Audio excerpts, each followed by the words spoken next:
fica empolgado, né, com o que está preparado. Bom, primeiro, gente, hoje nós temos um convidado especial aí, que é o Matheus. Ele vai apresentar uma coisa bem interessante. E antes da fala dele, eu queria que vocês observassem essas duas frases que eu coloquei aí na tela. A Adélia Prado, a nossa poetisa maior, né, trazendo essa frase que nos carrega de significações múltiplas quando a gente pensa em memória e em amor. E aí a gente pode carregar essa ideia com a memória afetiva. E quando a gente pensa nisso, é necessário a gente refletir sobre as nossas relações afetivas, sobre a maneira como isso fica para a gente e sobre a maneira como carregamos essas muitas memórias afetivas, esses muitos amores, essas muitas formas de amar que vão fazer parte da nossa história e da construção do ser humano que a gente é. Então, tudo que a memória amou já ficou eterno. Ficou eterno para nós, para cada um de nós. E quantas eternidades há em cada um, né? Só há duas maneiras de viver a vida. A primeira é vivê-la como se os milagres não existissem. A segunda é vivê-la como se tudo fosse milagre. Eu prefiro acreditar na segunda, tá, gente? A primeira é muito cética, ela é muito voltada para o lado científico e tudo mais, mas se a gente não acreditar que tem uma razão, que tem um porquê, a vida vai se perdendo, vai escoando, né? Então, por causa dessa frase, tudo que a memória amou já ficou eterno, existe uma série de coisas acontecendo ao nosso redor, no nosso entorno, e às vezes a gente passa por isso tudo sem perceber, sem de fato sentir que está aí, né, diante dos olhos. É por isso mesmo que eu estou trazendo para vocês aí um pouquinho dessas histórias através do Matheus, que é um veículo de transmissão delas. Ele faz parte disso aqui. Entra pra gente com essa ideia dos inumeráveis, Matheus, por favor. Bom dia, gente, tudo bem? Bom dia, Matheus. Bom dia, Matheus. Bom, queria, agradecer a Neide, a oportunidade de estar aqui hoje com vocês, falando um pouco sobre o Memorial Inumeráveis. Alguém aqui Abre a conhece? câmera, Matheus, deixa eles te verem. Alguém aqui conhece, já ouviu falar do Memorial? Mas o Memorial do Brasil, porque eu vi um de Madrid, na Espanha. É o do Brasil. Seu post falando sobre ele só. Sim, então eu vim hoje aqui para apresentar o Memorial Inumeráveis para vocês. É uma iniciativa que surgiu de dois artistas lá de São Paulo, que eles ficaram incomodados em ver o número de mortes aqui no Brasil crescendo e esses números meio que sendo banalizados. E eles tiveram essa iniciativa de criar esse memorial para eternizar as histórias das pessoas que morreram vítimas do coronavírus aqui no Brasil. Ela começou no final de abril. É uma rede totalmente de voluntários. Eu conheci o projeto tem mais ou menos 2 meses. Fiquei encantado e comecei a fazer parte. Porque eu pensei assim, como que eu posso ajudar as pessoas sem sair de casa? Eu nem posso ir no integral trabalhar. Então, como que eu posso, de uma certa forma, fazer um trabalho voluntário? E aí o Memorial Inumeráveis veio justamente para isso. Então, eu continuo trabalhando integral, faço minhas atividades lá e depois vou ajudar como voluntário no Inumeráveis. E essa frase diz muito do projeto: não há quem goste de ser número, gente merece existir em prosa. E o memorial vem justamente com isso, de celebrar cada vida que existiu e que existe, de que podemos entrelaçá-las para construir memória, afeto, respeito e futuro. E como que funciona esse memorial? O familiar ou amigo, ele entra lá no site inumeráveis.com.br e ele responde, pode responder um questionário ou então enviar um áudio. Aí esse áudio depois vai para a equipe de apuração, que vai confirmar realmente se a pessoa morreu de Covid-19, que são só as vítimas do coronavírus, de outras enfermidades, não são publicados. E depois chega a equipe de escritores, que vão organizar essas informações, montar um texto, e escrever esta homenagem para os familiares e os amigos. E tem também a equipe dos jornalistas que entra em contato direto com as vítimas, que às vezes o familiar ali está emocionado, ainda está vivendo aquela fase do luto, e escreve pouco, e a gente vai ajudando a montar uma homenagem super bacana. Eu, no começo, estava um pouco receoso de entrar em contato com os familiares. Conversei com algumas pessoas que já estavam fazendo esse contato para saber como é que era, como é que estava sendo. E aí eu comecei a fazer o contato. Para mim tem sido uma oportunidade de crescimento pessoal, emocional, profissional, espiritual. Não é fácil, até assim para lidar com amigos que perdem alguém, eu não sei como agir. E esse memorial tem me ajudado bastante. E esse contato que a gente faz, ele é muito emocionante. Um dos primeiros que eu fiz foi de uma senhora de 90 anos que morreu lá em Sobral. E aí eu comecei a conversar com a filha dela. E aí, num dado momento, ela virou e falou assim para mim: Nossa, você não sabe o tão bom que tem sido falar sobre a minha mãe. Aí eu já fiquei emocionado, igual estou aqui de novo, porque quando eu escrevo o memorial, eu, eu venho em mente pensando assim: será que o homenageado ele gostaria de ler esse tributo?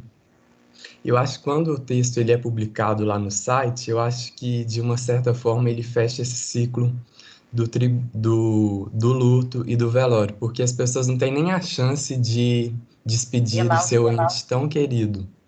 Eu acho que quando esse texto ele é publicado, eu tenho a impressão que ele fecha esse ciclo. E aí quando eu envio lá para o familiar, eu falo assim: esse é meu abraço virtual que chega em forma de palavras. E depois que eu escrevo os textos, vendo outros que foram publicados, a gente conversando com com os outros voluntários, a gente acaba sentindo saudade dessas pessoas que se foram, que a gente acaba ficando próximo, vê que tem muitas situações do dia a dia deles que a gente vai lembrando na nossa, de pessoas que a gente conhece. E aí eu já escrevi alguns, já foram publicados, e aí domingo agora eu tive essa surpresa que a gente vai acompanhar juntos. Peraí.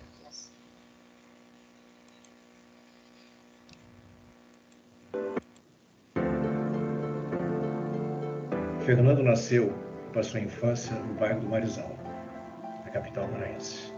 Aos 9 anos ficou órfão de pai, casou-se com Dona Antonina e teve 3 filhos e 3 netos.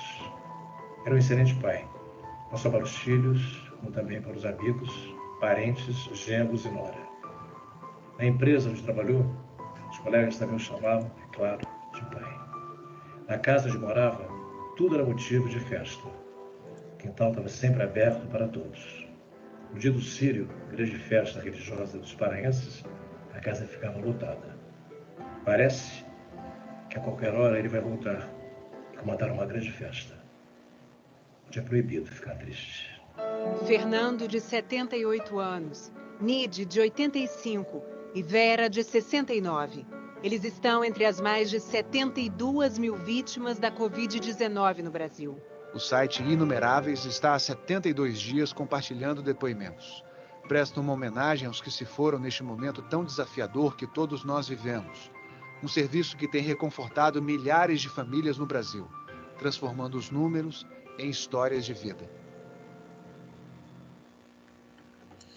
E foi uma surpresa muito grande, porque eu não sabia que ia ser publicada essa história no Fantástico, porque são centenas de vidas que se vão, milhares, todos os dias. E essa história lida é sua, né, Matheus? E aí essa história fui eu que escrevi, e aí na hora que o Neila Torraca começou a falar assim, Fernando nasceu e viveu no Marizal, eu falei assim, caramba, esse texto fui eu que escrevi. Na hora eu fiquei sem reação, sem acreditar. E nessa história especificamente, como o Fernando Júnior, o filho dele, ele mandou um relato bem bacana, estava bem estruturado, eu falei assim, não precisa de entrar em contato, porque com as informações que eu tenho aqui, eu consigo escrever esse texto. E aí eu escrevi, e aí domingo agora foi ao ar no Fantástico. Igual, vocês estão aí, né, com o Enem chegando, escrevendo textos, né, dissertativos, argumentativos, e eu aqui tive que aprender de uma hora para outra como escrever textos tributos, que é uma coisa que eu nunca pensei que um dia eu fosse escrever isso. E tem sido, assim, muito gratificante, tanto que eu tenho aprendido com essas histórias, que elas vêm preencher vazios nossos que se foram, que estão indo todos os dias com essas mortes que estão sendo perdidas, porque para não deixar, né, elas Ser só se números. banalizarem, serem números. E essa semana, quarta-feira, a gente teve uma live lá no Instagram do Memorial. A gente está em uma ordem alfabética lendo os relatos. E essa semana o convidado foi, né, esse artista que vocês conhecem tanto, Fernando Anitelli, e era a letra F. E aí teve essa história que mexeu muito com quem estava lá assistindo na hora. É uma história muito forte, se emocionou muito e eu tenho certeza que também vai mexer com vocês.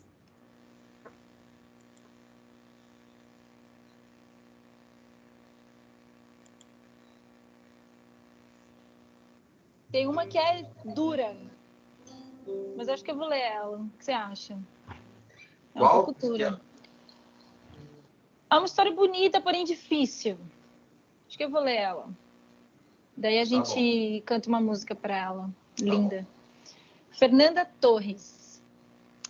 Pessoa doce, dona de um coração gigante, de um lindo sorriso, amava os animais e sonhava em ter uma menina. Nanda, mãe de Luiz e de Maria Flor. Casada com José Luna Filho, amava os animais. Sonhava ser veterinária, mas ao crescer tornou-se dentista. Seu sorriso era lindo. Talvez quisesse proporcionar o mesmo às outras pessoas através do seu trabalho. Sonhava em ter uma filha, uma menina. Ficou grávida de Maria Flor. Com 29 semanas de gestação, recebeu o diagnóstico de Covid-19. Fez um parto de urgência por um agravamento no seu quadro pulmonar. Nasceu Maria Flor e veio com uma luz para todos ao redor. Nanda resistiu por mais 11 dias até partir. Depois de 2 dias, a pequenina foi ao encontro da mãe. A luz, nossa, é muito difícil. A luz de Nanda continuará a se fazer sentir. A luz de Maria Flor continuará a se fazer sentir. Continuará a alcançar aqui na Terra aqueles que tiveram a felicidade de conhecê-las e que as carregarão na lembrança. Putz. Muito. Fernanda nasceu em Santa Catarina e faleceu em Alagoas aos 37 anos, vítima do coronavírus. Que história! Isso é tipo filme, cara. Isso 37 anos é muito jovem também, cara. Muito, muito. Nossa. Dá uma vontade de falar assim, gente, toma cuidado, pelo amor de Deus. Olha o tipo de história que acontece, né? Bebê, criança, grávidas. Quer falar alguma coisa, Matheus? Embora a gente esteja engasgado. Não preciso nem dizer, né, mais nada, né? A gente vê aí na hora que a Gabriela lê no relato, a fisionomia do Anitelli muda. E isso impacta muita gente, que a gente está vendo que o vírus não escolhe idade, não escolhe classe social, orientação. Tá matando todo mundo. E lá no memorial, as histórias, quando elas chegam, a gente fala assim, a gente deixa a história te escolher. Tem uma ordem lá e cada um que vai pegando vai marcando com o nome. E uma dessas histórias que me escolheu foi de um senhor lá de Pernambuco. Ele morreu aos 107 anos. Então aí a gente vê que tá pegando de uma ponta a outra da vida, né? Desde recém-nascido até os idosos. Então é a nossa hora, né, de conscientizar, continuar fazendo a nossa parte, respeitando as recomendações, né, da OMS, igual a gente viu o sistema de saúde colapsar lá no Amazonas, no Ceará. Infelizmente, aqui em Minas Gerais agora está começando a superlotar as UTIs, em Belo Horizonte já está, Divinópolis também já está indo para o mesmo caminho, e a gente não quer, né, perder mais nenhuma vida, porque cada vida é importante, cada pessoa que se vai tem um significado para os amigos, familiares e conhecidos, e a gente não pode deixar essas histórias serem jamais esquecidas e jamais serem números. Então, esse é um pouco do trabalho que eu tenho feito, né? Obrigado, Neide, pela oportunidade de estar aqui apresentando, divulgando para vocês. Depois entrem lá no site, no Instagram, para verem outros relatos, outras histórias. Conhecer um pouco mais do projeto, né, Matheus? Que eu acho que vale a pena para todo mundo. Uhum. Para a gente, né, nesse momento triste que a gente está passando na história da humanidade, a gente trazer um pouco de alegria. Vou encerrar essa minha participação aqui na aula da Neide com uma música que acho que essa música diz muito do momento que a gente vive, e eu diria que é a trilha sonora do Colégio Integral.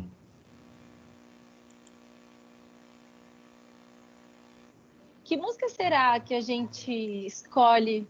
Estão pedindo hoje mais velho. Que música será que a gente escolhe para fechar? O que você acha? Ué, se estão pedindo hoje mais velho, eu vou tocar hoje mais velho para fechar. Tem a ver que lá fala a fé que você deseja, o café que você... Não, Fernando, não é café. Tava demorando esse palhaço aí. Café que você deposita em... Para que entendi.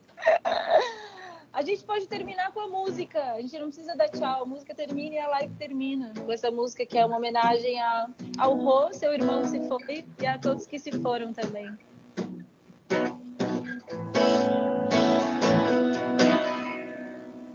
Enquanto houver você do outro lado, aqui do outro eu consigo me orientar. A cena repete, cena se inverte, enchendo a minha alma daquilo que outrora eu deixei de acreditar. Tua palavra, tua história, tua verdade fazendo escola, tua ausência fazendo silêncio em todo lugar. Metade de mim agora é assim, uma poesia, o verbo, a saudade do outro, a luta, força e coragem pra chegar. E o fim é belo e incerto, depende de como você vê.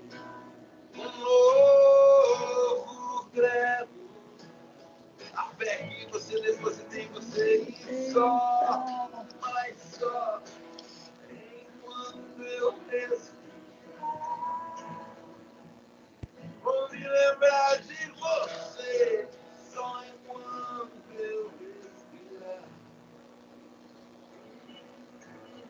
mas só, enquanto eu respirar, vou me lembrar de você, só enquanto eu respirar, só enquanto eu respirar, só enquanto eu respirar. E o fim é belo e incerto, depende de como você vê. Um novo credo, a fé que você deposita só, mas só, enquanto eu respirar, vou me lembrar de você, só enquanto eu respirar, mas só, enquanto eu respirar, vou me lembrar de você, só enquanto eu respirar, pra além de quando eu respirar. Pois é. Valeu, Matheus, a participação. Agradeço. Parabéns, Matheus, pela iniciativa. Parabéns, Parabéns, Matheus. Parabéns, Matheus. E só para encerrar aqui, ouvindo agora essa música durante essa aula, trouxe um outro significado, que vai passando um filme e ele fala sobre saudade. E a gente vai lembrando, né, dos momentos da sala de aula, lá no integral. Então, quanto mais a gente tomarem essas medidas, recomendações, mais rápido a gente vai voltar a ter esse encontro lá na escola, dentro da sala de aula, dos projetos. Retomar a vida, né, Matheus? Sim. Que segue mesmo apesar de todas as partidas. E que não sejam só números, né? Que é muito triste ver uma vida se tornar apenas um número. É uma banalização da vida muito grande e uma banalização da morte maior ainda. Demais. Então é isso. Obrigado, Valeu, Neide. viu? Eu que agradeço. Falou, Matheus. Falou. Tchau, Matheus. Tchau. Tchau, Matheus. Bom, gente, eu sei que tá todo mundo embargado, eu também fico, porque mesmo Matheus já... ficou na ferida, hein, Neide? Isso, mas eu acho que a gente precisa, Não, com sabe, essa Marcelo? música, Neide. Fala Mexe não com essa música, então. Mas eu acho que a gente precisa, sabe, parar mesmo nesse turbilhão de coisas acontecendo, com essa necessidade de tocar a vida, a gente precisa parar e pensar, poxa, não são só números, são vidas. São vidas que se foram, que deixaram saudade, que deixaram marcas, que deixaram legado, e que a gente não pode se tornar apenas um número, uma estatística, e que a gente possa fazer essa parte, como o Matheus disse, né? Tomar os nossos cuidados, as nossas precauções, evitar o máximo que a gente puder. Ninguém está livre, todo mundo está sujeito, né? Porque nós somos humanos e somos muito mais vulneráveis do que a gente imagina que a gente é, né? De fato. Mas eu acho que a gente precisa de valorizar essa humanidade tocando na humanidade do outro. E é isso que ele está fazendo nesse trabalho do Numeráveis. E depois vocês possam entrar lá no site, conhecer outras histórias. Eu estou propondo para todas as turmas, eu não vou fazer mesmo com vocês, porque vocês já vivem sobrecarregados, mas para eles usarem os Inumeráveis como ponto de partida para escrever algo, para ressignificar isso de alguma forma. Então, por exemplo, no M1 eles vão fazer um poema concreto, no M2 eu vou pedir para eles fazerem um vídeo, no F3 para trabalhar um áudio. Então, sempre em cima, a partir da temática de que nós não somos números, nós somos pessoas e que nós deixamos história, deixamos legados, para a gente, de alguma forma, pensar nessa humanidade e nessa fugacidade da vida, né?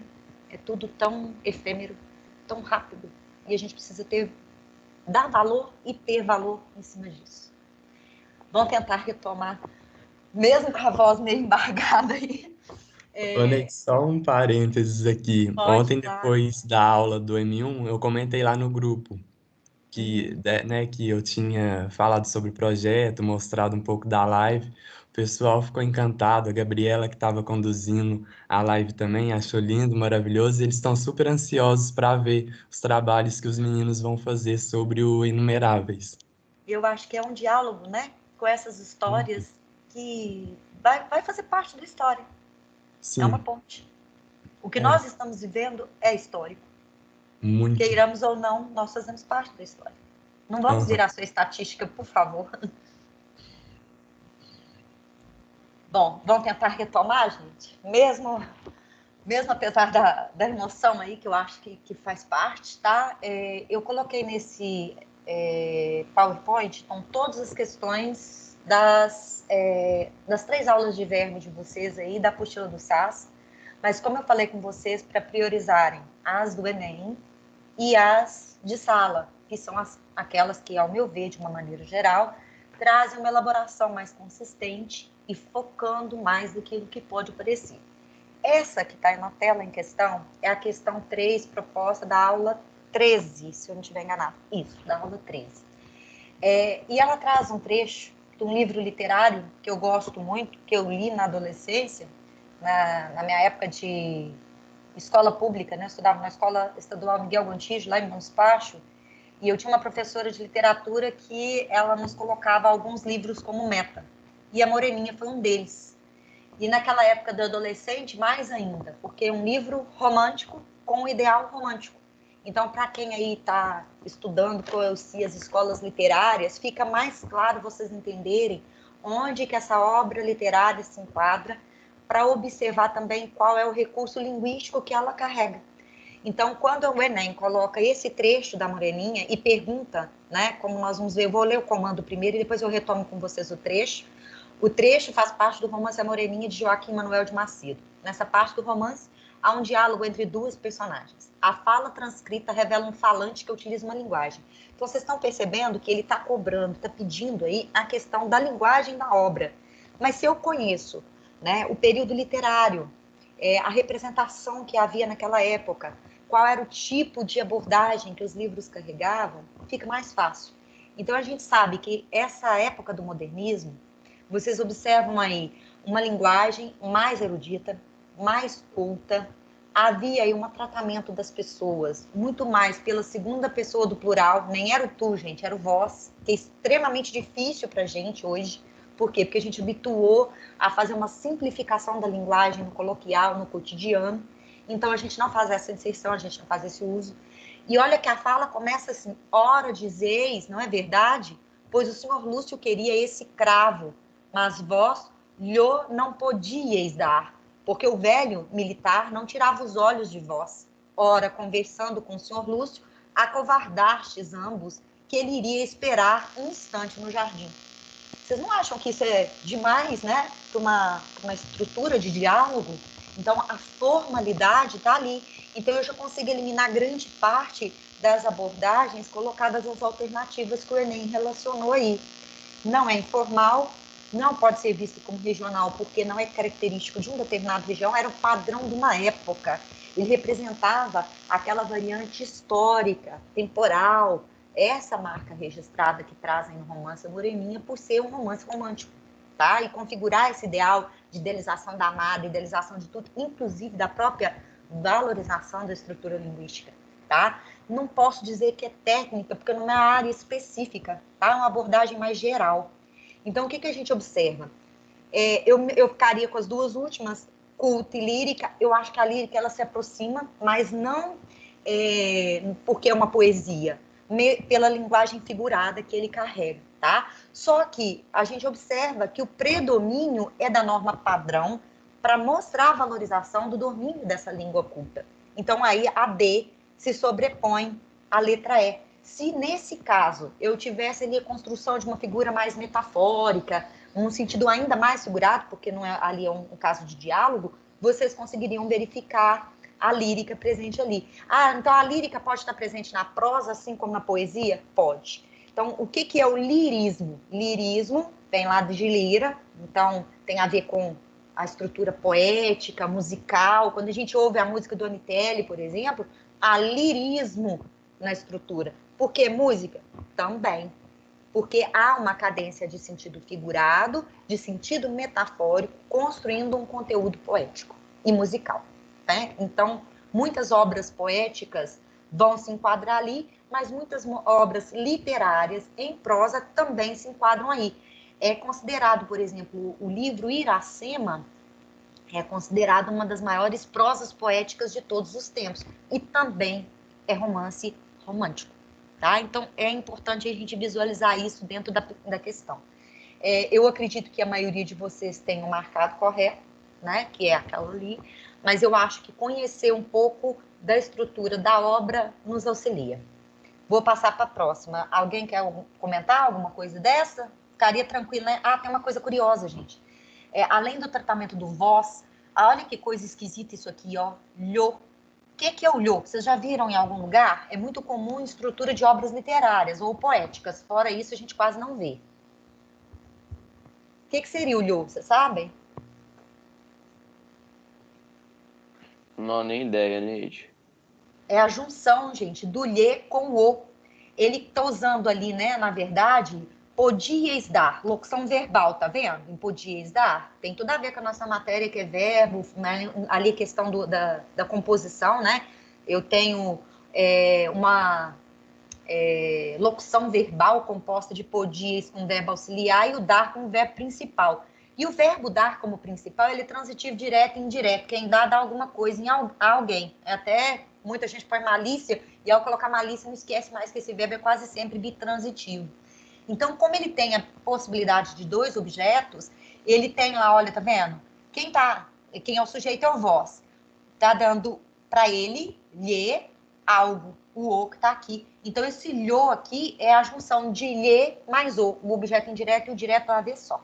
Então, isso é muito pouco usual em trechos mais modernos, mas em trechos, né, ou textos românticos, ou de português mais antigo, vocês podem ver essa carga aqui. Então, se perguntar o que significa isso aqui, qual é a relação de retomada, vocês vão ter que voltar na frase, ou voltar na obra e fazer a ponte para entender qual é o elemento básico, né, que está sendo retomado com lhe, e qual que é o elemento básico que está sendo retomado com o, porque isso aqui é um elemento anafórico, elemento de retomada de algo que já foi citado. Beleza? Só para vocês entenderem como que isso, às vezes, parece esquisito quando a gente vê escrito. Vamos lá na 4, que também... aliás, essa 4 aqui é proposta, e ela não é do Enem. Eu vou jogá-la aqui, porque eu acredito que vocês teriam dificuldade em achar isso aqui. Alguém chegou a fazer essa questão? Conseguiu visualizar? Porque está perguntando assim, nos trechos a seguir, retirados do livro São Bernardo, de Graciliano Ramos. Graciliano Ramos se encontra lá no Regionalismo de 30, então ele vai retomar conceitos lá do realismo, né, alguma coisa lá do naturalismo, com outra característica lá no Regionalismo de 30, já modernista. Verifica-se o emprego do verbo no modo imperativo. Vocês conseguiriam achar ali para mim o verbo no imperativo? Vê se vocês conseguem olhar. Ali. É o cruising. É a única frase, nas alternativas todas, que tem um verbo no imperativo. Então, é exatamente isso. A resposta vai ser a letra A e o cruising está aqui. O que eu tenho na B? Eu tenho verbo no passado, nos dois casos. Então, não está no imperativo, pretérito imperfeito e aqui o presente. Aqui eu vou ter o infinitivo, diminuir, aumentar, proibir, pretérito perfeito de novo. O que eu tenho? Aqui existe. Existe, presente. O que mais? Dá, presente. Não, senhor, não procedi. Procedi, passado, pretérito perfeito. Tive, pretérito perfeito. Contornei, pretérito perfeito. Então, aí o que nós temos? Uma predominância do passado em quase todas as alternativas. Detalhe, quase sempre que a gente vai estar analisando o trecho de livro, vai estar carregado de verbos no passado. Pretérito perfeito, imperfeito e mais que perfeito. Por quê? Porque as narrativas estão contando algo que já aconteceu, tá? Raramente vai apresentar traço de verbo no imperativo. Então, é observar aquilo que vai destoar de alguma forma que vai estar diferente ali. Vamos agora, deixa eu ver qual é a próxima do Enem. Eu acho que ela vai lá para de sala, a 7. Lembram dessa? Tentaram fazer? 7, proposta ainda da aula 13. Vamos lá no primeiro, eu vou pegar o enunciado e a gente retoma aí, que é um texto jornalístico, né? Mais voltado para a publicidade, um pouquinho diferente a intenção do produtor na produção do texto. O texto publicitário tem a intenção de persuadir o público-alvo a consumir determinado produto ou serviço. No anúncio, essa intenção assume a forma de um convite, estratégia argumentativa, linguisticamente marcada pelo uso de. Então, pense o seguinte, um convite, qual é o tipo de estrutura linguística? Matheus deu exemplo para a gente aí, com o depoimento dele, que ele está trabalhando num tipo de texto que, convencionalmente, a gente quase não vê, quase não ouve, que é o texto tributo. Agora, quando a gente fala de texto publicitário com valor de convite, ele também muda um pouco a estratégia, né? Então, vamos observar o que foi utilizado aí. Vou voltar lá no trechinho introdutório lá do texto do Enem, que diz o seguinte: descubra e aproveite um momento todo seu. Quando você quebra o delicado chocolate, o irresistível recheio cremoso começa a derreter na sua boca, acariciando todos os seus sentidos. Criado por nossa empresa, paixão e amor por chocolate desde 1845. Então, qual desses quesitos que estão na letra A, B, C, D e E, para vocês, ao ver de vocês, está presente nesse trecho? A conjunção quando é o reforço linguístico para isso? O adjetivo irresistível? O verbo no imperativo descubra? A palavra do campo afetivo paixão? Ou a expressão sensorial acariciando? O que vocês marcariam? Ou marcaram, né? Porque quem fez aí já pode me ajudar. Acho que letra C, Neide. Exato. O verbo no imperativo Detalhe, tá, gente? Quem faz um convite, ele também usa o verbo no imperativo, né? Eu estou pedindo a presença do outro. Então, esse descubra, ele vai fazer essa marca registrada aparecer ali pra gente. Então, é exatamente, tá bem no início do texto, que vê, ó, bem no início, ó, descubra, aproveite. Eu até reforçaria, tanto com descubra quanto aproveite.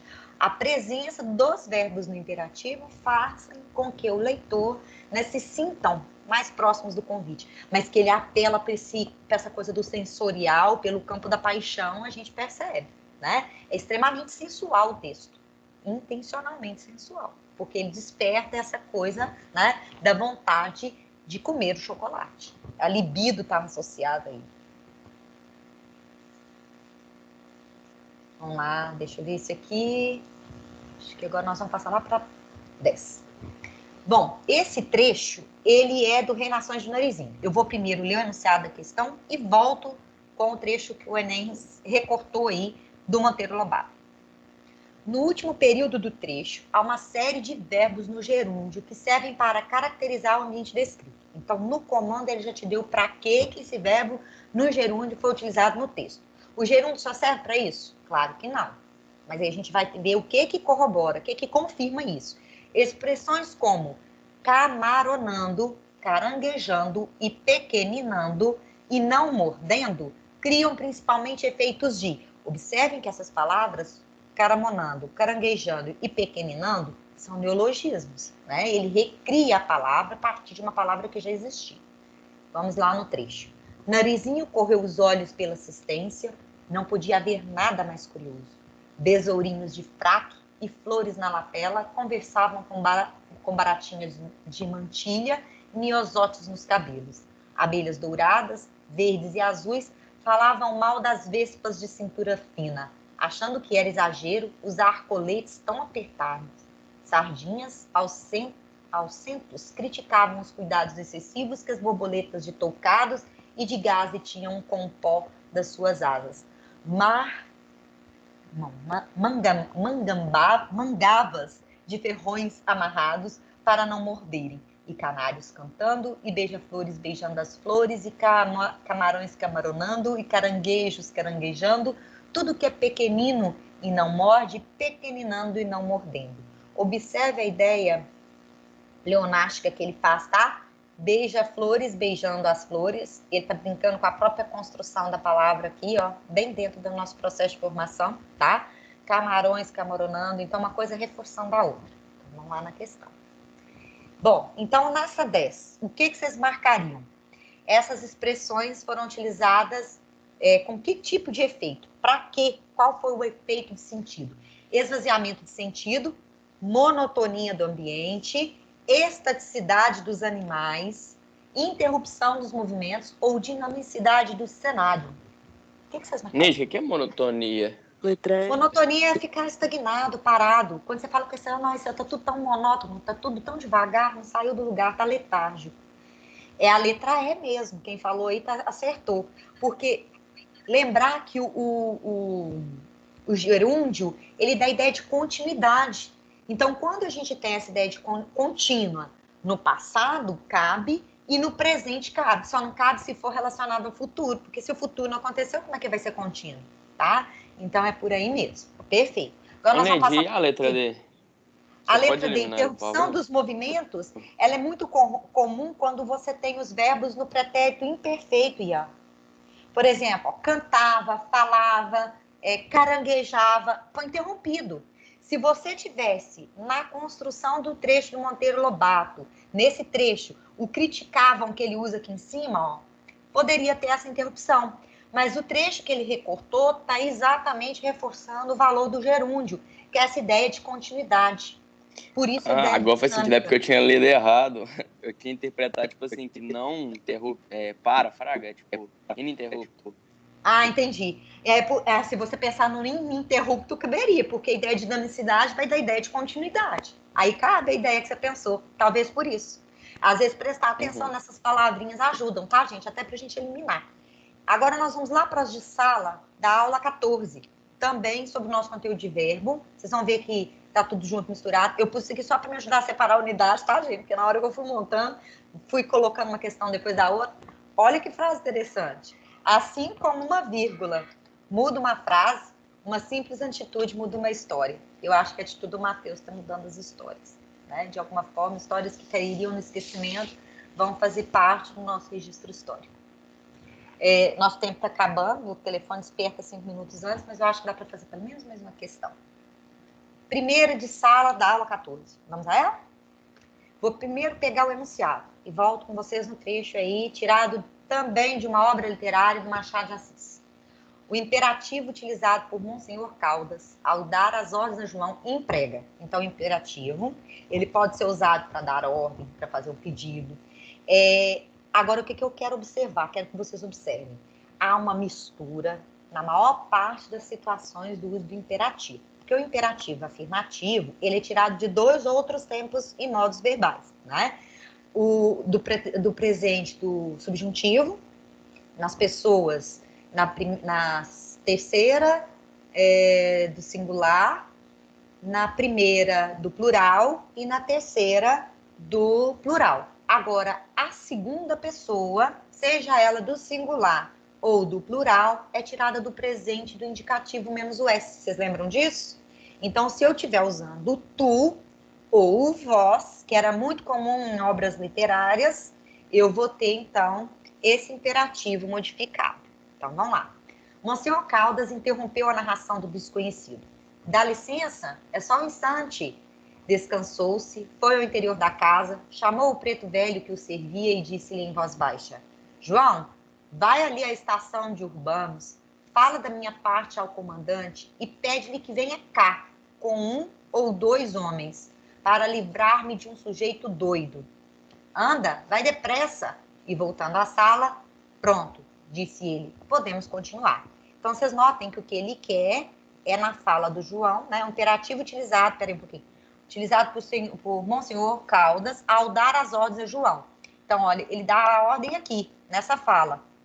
Vai, fala, pede, anda. E vai também de novo. Qual é a pessoa desses verbos? Da onde que ele é tirado? Vamos lá no presente do indicativo para vocês observarem. Lembrem que quase sempre as obras literárias, especialmente no final do século XIX, início do século XX, vão fazer uso do vós no diálogo, que é o que a gente vê ali. Então, olha, eu vou, tu vais. Então, ele não utilizou o vós, mas ele usou o quê? O tu. Qual é a pessoa, então, que ele usou? Segunda pessoa. O que vocês me dizem? Do singular ou do plural? Singular. Do singular. Tu. É o tu. Ele usou o tu. Então, se a gente não observar, eu não consigo visualizar isso. Então, vamos lá. 2 de sala da aula 14. Deixa eu ver se dá tempo, né? Acho que não. Ninguém se pergunta, estarei ficando grávida? A forma verbal destacada não está destacada, nós vamos ter que analisar, tá, gente? É claro que vai ficar fácil porque ele é o gerúndio. Caracterizada pela terminação NDO, indica uma ação. O SAS não destacou a forma, mas é o ficando que está ali, ó.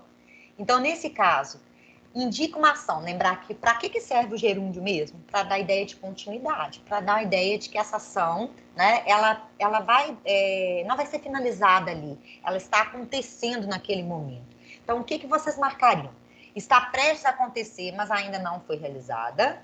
Tá? Observem lá. Ninguém se pergunta, estarei ficando grávida? O futuro aparece ali. Será que aquilo ali está certo? Será que eu posso utilizar aquilo ali?